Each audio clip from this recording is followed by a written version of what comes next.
Where the North has its honor and the South its chivalry, the Iron Islands has its strength. We call ourselves the Ironborn, and we are warriors feared throughout the Seven Kingdoms. Or so we used to be. Unlike their mainland cousins, the first men of the Iron Islands never bowed to the old gods.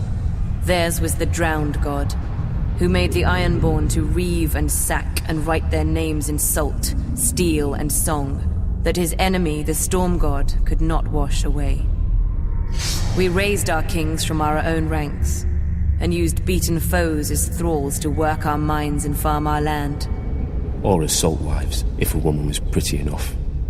Such was the old way, and while we followed it, we held sway wherever the waves were heard.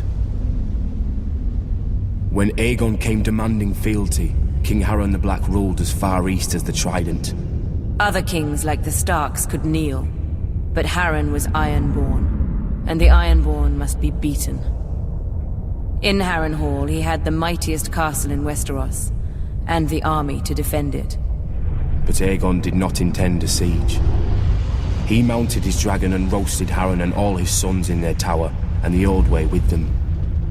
Because of Harren's defiance, Aegon pushed the Ironborn back to our islands and gave the Riverlands to the Tullys. But he did allow the Ironborn to choose who would lead them. House Greyjoy had always been one of the greatest houses of the Iron Islands.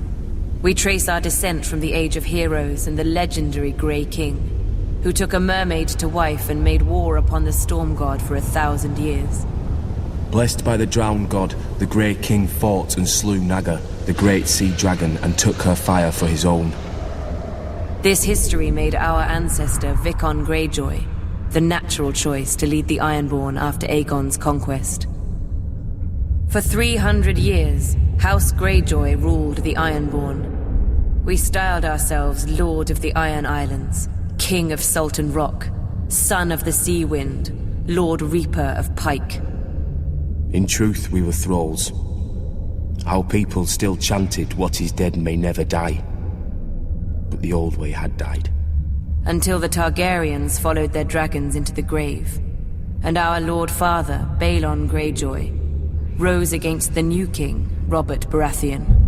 He seized our ancient crown and sent our Iron Fleet against the Lannisters at Lannisport, burning all their ships before any could weigh anchor. Though Robert and Eddard Stark would later defeat him, they understood us no better than Aegon. The Greyjoy sigil is the Kraken. What it grasped once, it will never surrender. What is dead may never die, but rises again, harder and stronger.